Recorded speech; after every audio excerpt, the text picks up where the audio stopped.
Here is my American flag blanket, knit on a sky blue background or border.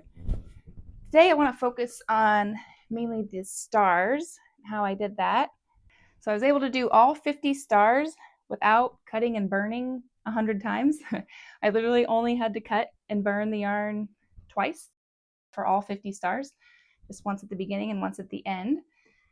And I utilized the natural stitch shape to create the stars. There's no afterthought embellishments, no embroidery done after the fact. It's just actually the stitches knit into the blanket. And so if you look closely, you can actually see it's pretty close to actually looking like a 5-point star. It's kind of got the point at the top, it's got the 2 feet, and even kind of has the 2 side arms. Sometimes the top kind of splits apart when the blanket stretches, but it's pretty close to a star.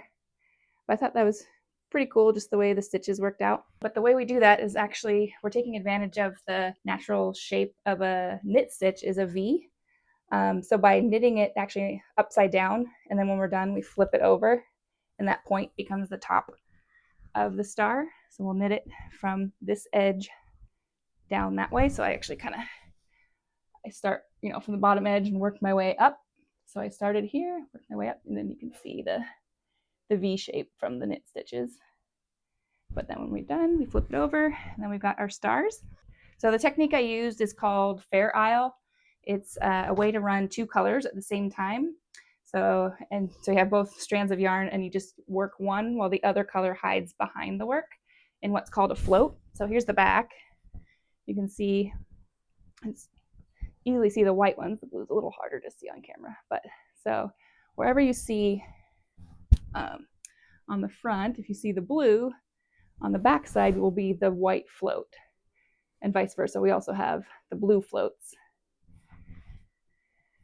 So that's how we do. So that's what Fair Isle is, and I can show you that in just a minute. For the other color changes, like going from the stripes over to the border or the stripes to the blue, the side-to-side color changes like that for big blocks, I use the intarsia method, and that's good for blocks of color changes. So that's when you just have big panels, and you can cross the yarn over and then just start the next color. So you kind of have panels, vertical panels of colors. The trick with the intarsia method is to make sure you're always crossing the old color over the new color. If you do it the other way, you'll end up with the wrong color popping through to the front. And you'll see where they crisscross, and it won't look as clean or pretty. So if you always put the old over the new and anchor them really close and tight at the base of the stitch, you won't see it in the front, and it'll look really pretty. And I could teach that in a different video. There's already lots out there.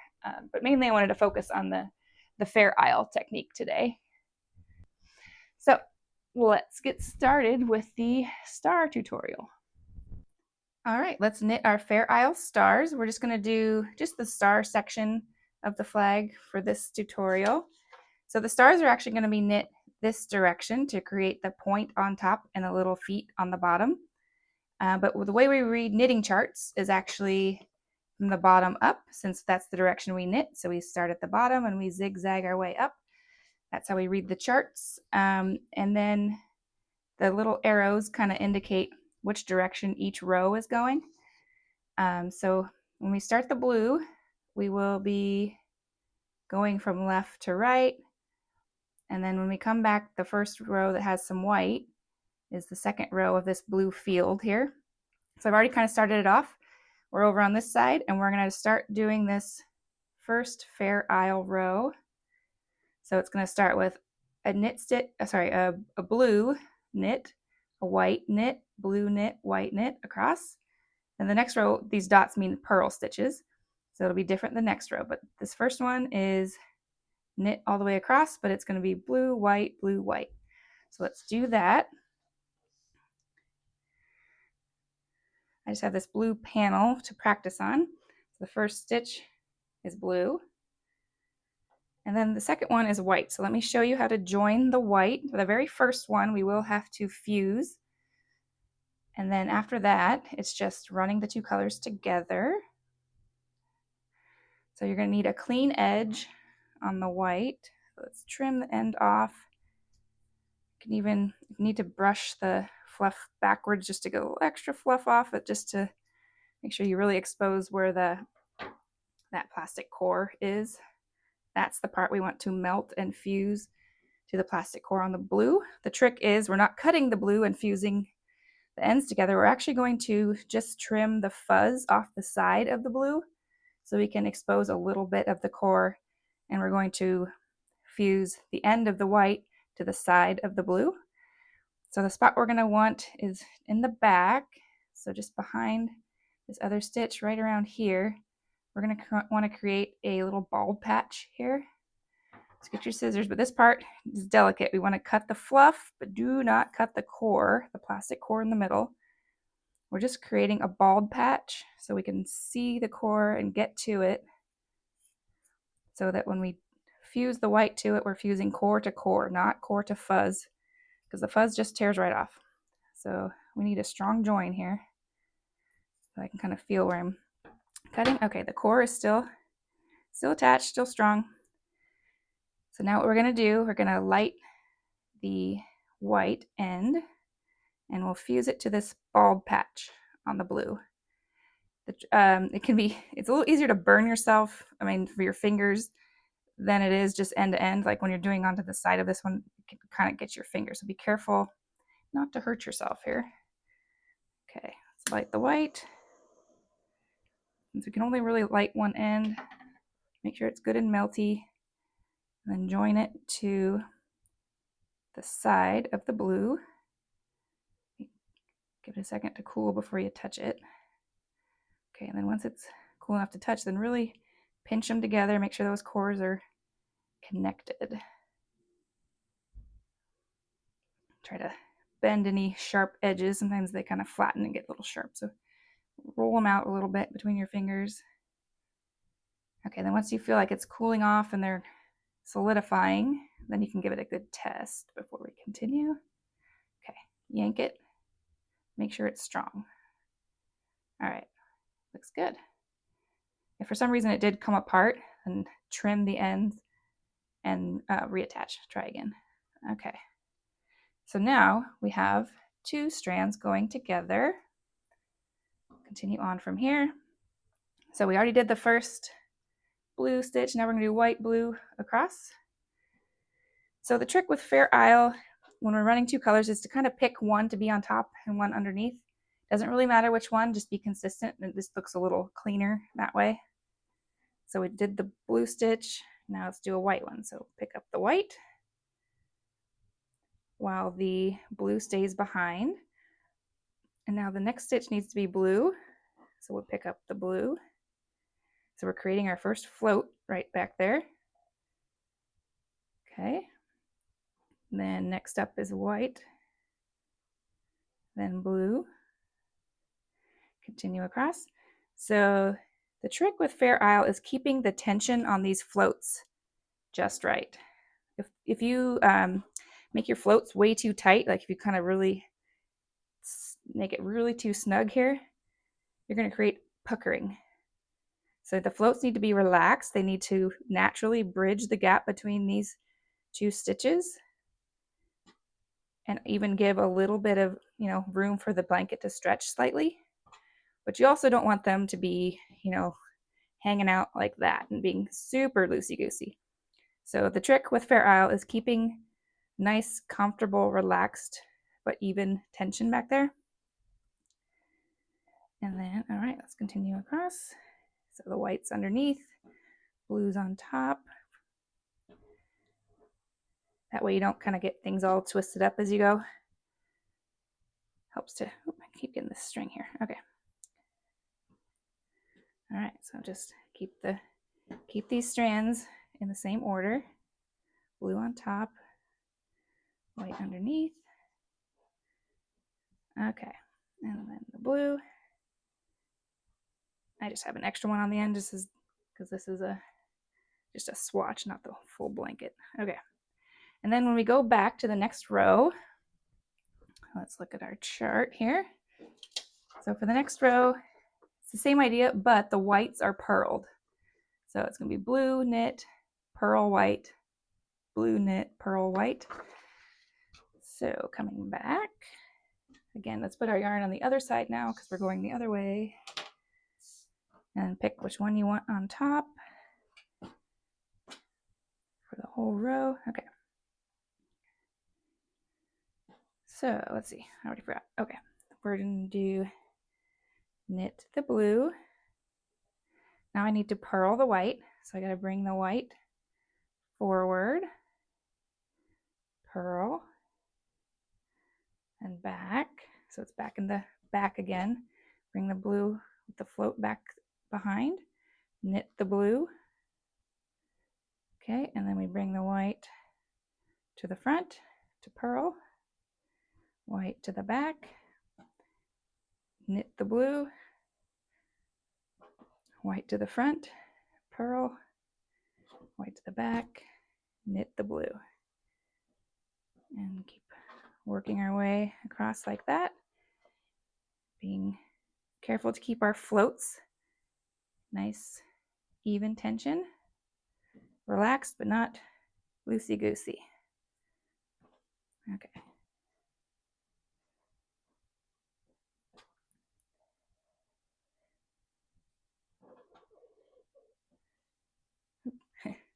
Knit the blues, not purl. Okay, and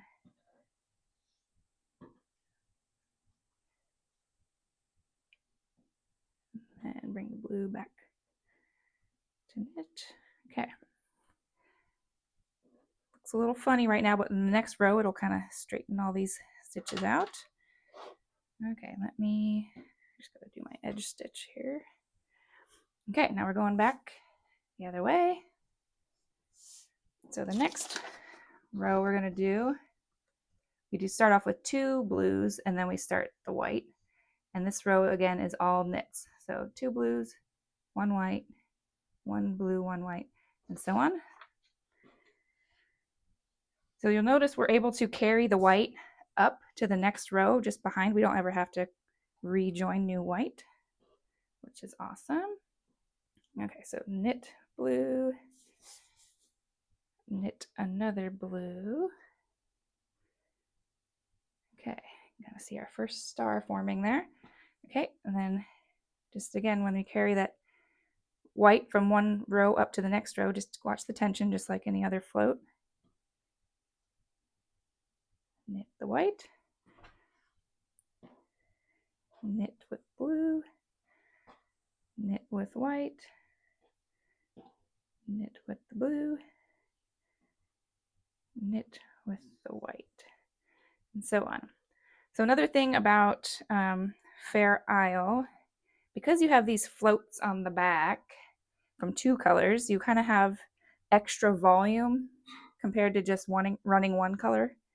So that extra volume of floats back here kind of makes it want to curl a little more than it might if you weren't doing Fair Isle. So it's just something to keep an eye on. When you have the whole, when it's knit into the whole flag blanket, it won't be such a problem. You can kind of stretch it and straighten it out as you go.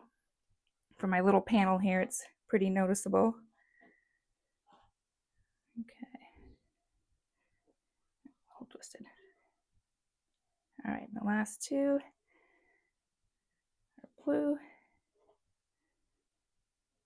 There we go. So you kind of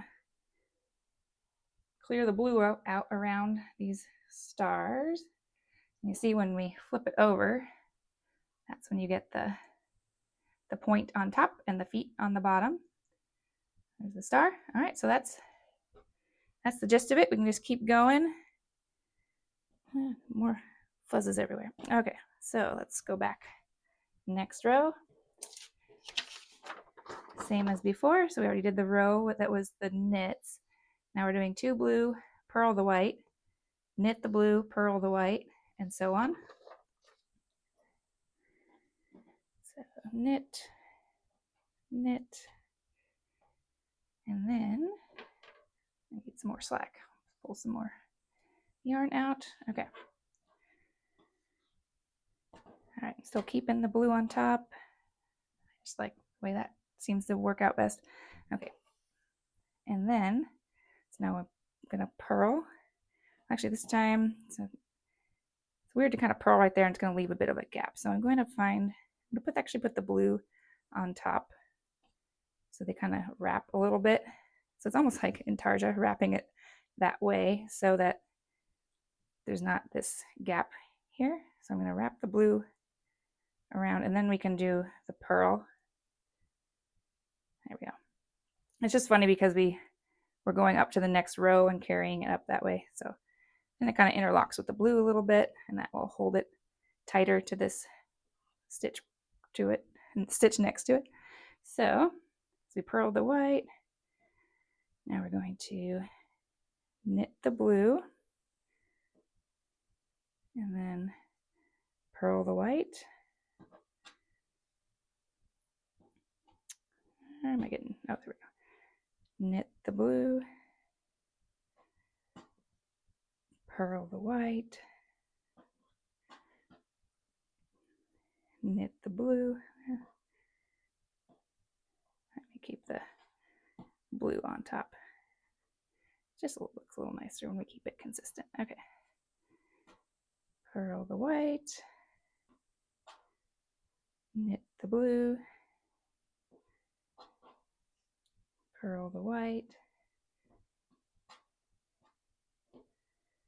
knit the blue, knit the blue. All right.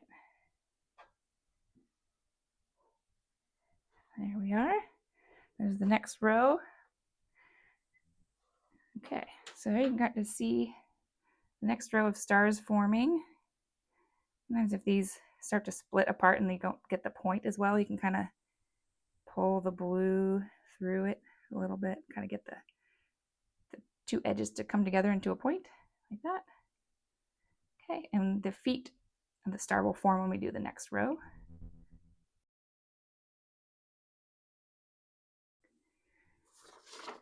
All right, let's do the next row of stars here. And again, you'll see the pattern. This first row is just alternating with the whites as knits. And then the following one, the whites are pearls. So I'll just show you again how we carry the white up to the next row here. It's a little funny on this end because which side the yarn comes out on, whether it's left or right. But we're just gonna go with it here. Okay, there's that knit. And then the blue. Just make sure that the tension going from the previous row up to this one here in the back for the white is nice and even, just like all our other floats.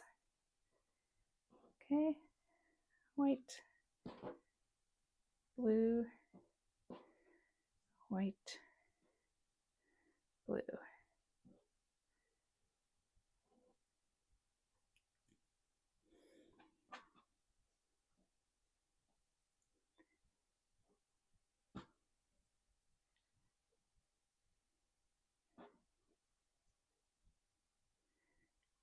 All right.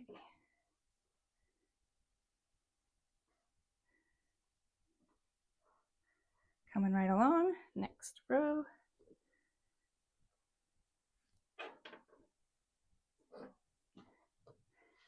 All right, let's do the row with the purling the whites again. Okay, bring the white. And again, when we do that first one, coming from this row down below up to a purl, we'll kind of leave a gap between the blue and the white. So we're actually going to kind of wrap them just to kind of anchor it a little better, and then they won't be so separate from each other. So we're just wrapping that back here, kind of like we do in intarsia method, but then we're bringing it forward to purl the white. Okay, and then back and continue on with the, I think I want the blue on top. Pick which one's working better for you. All right, knit, bring the white forward to purl.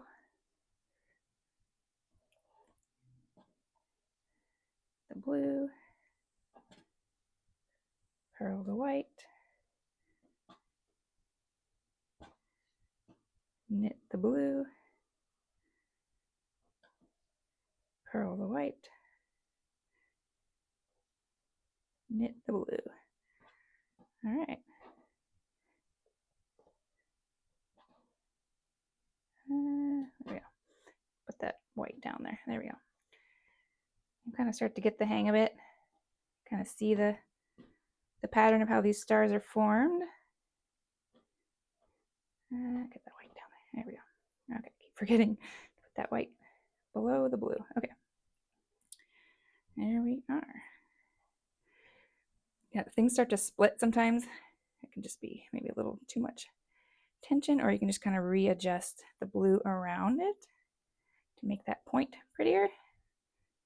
So just remember that you can always readjust, move things around if you need to. If some of these stitches look a little uneven, just put it where you want it to go. You can move it. There's nothing wrong with just telling it where to go right there. Okay. Okay. Here we are. There are those stars. Pretty cool.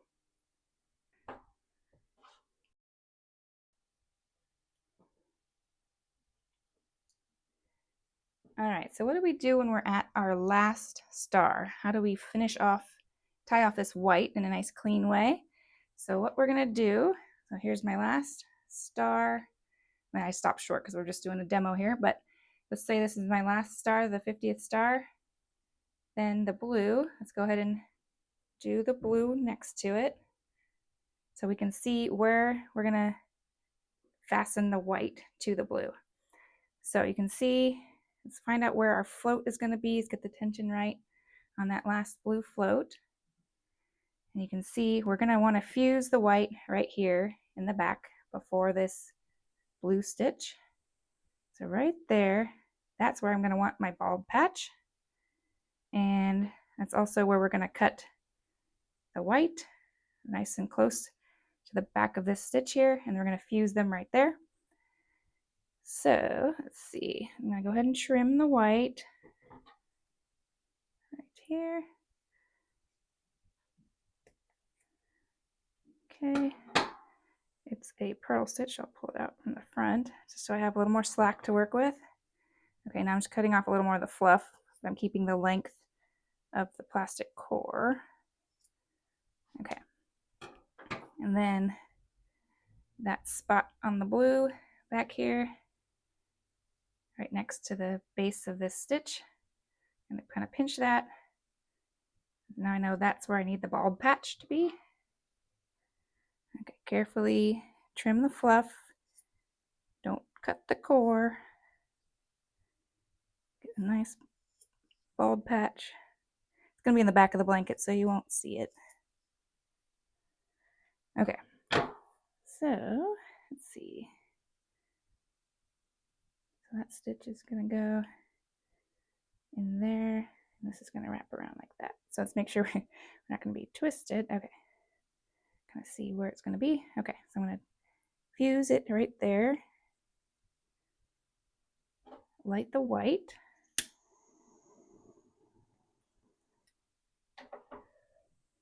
Make sure it's good and melty. Fuse it.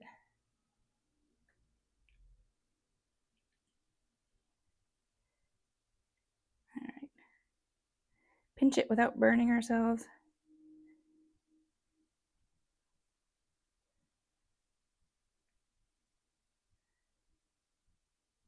All right, wait till it's nice and cool.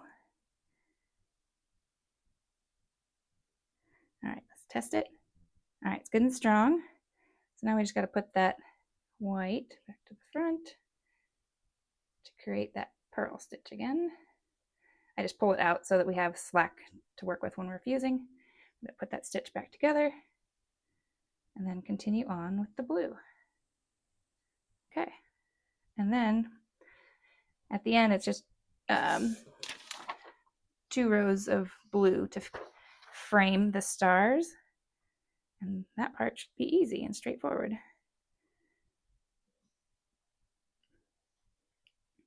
But now you can see how all we had to do was fuse the white to the blue at the first star and fuse the other end at the last star.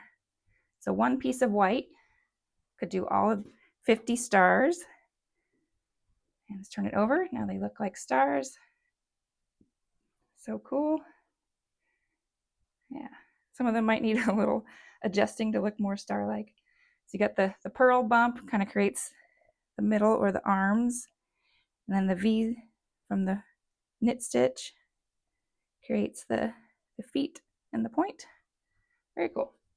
And again, here's the back. You can see all the floats for the unused colors in the back, and then also carried up the sides. There you have it. That's Fair Isle to create some stars for a flag. All right, I hope you found that helpful. If there's any other parts of this flag you need help with, any other techniques, or if you want like a tutorial for the entire flag blanket, then just let me know down in the comments, and I will see you for the next project. Happy knitting!